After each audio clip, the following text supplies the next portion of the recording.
Hi students, this is Mr. Boyd. In this video we're going to focus in on solving equations with variables on both sides. So let's go ahead and get started.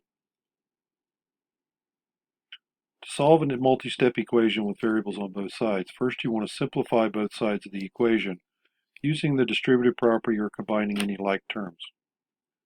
Next we want to get the variable on one side of the equal sign. The best way to do that is to eliminate the smaller one. We'll talk about that more in just a moment. And then solve the remaining equation. Could be a one-step or a two-step equation. And then check the solution. Let's take a look at some examples here. So here we have 8x equals 2x minus 48. So I notice right off the bat that the 2x is smaller than the 8x. So I'll subtract the 2x from both sides. That way the coefficient on the x term always stays positive. That's going to give us 6x equals 48. All right, next we'll divide by 6 to solve the one-step equation.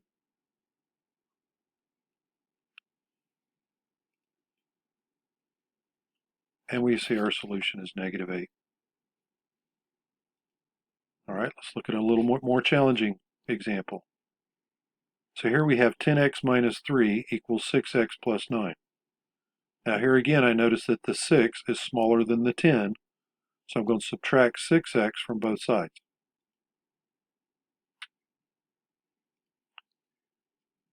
This leaves me with 4x minus 3 on the left-hand side of the equal sign and 9 on the right-hand side of the equal sign, because the 6x minus 6x becomes 0 and cancels out. Next I'll add 3 to both sides, leaving me with 4x equals 12. And then I'll divide both sides by 4 to get a solution of 3. All right, let's look at one more example. Here, this one's a little more challenging because we have a distributive property problem on the left and variables on the right. So to begin with, let's simplify that distributive property by multiplying whatever's inside the parentheses by the 5 on the outside. That leaves us with 5x minus 15 equals 3x minus 13. Next, we'll subtract the 3x from both sides, again, because the 3x is smaller than the 5x. That will leave us with a positive x term in the equation. That gives us 2x minus 15 equals negative 13. Now we'll isolate the variable by using inverse operations. So to begin with, I'm going to add 15 to both sides. Again, we want to work backwards through our order of operations. Then I'll divide both sides by 2. And we find that our solution is 1.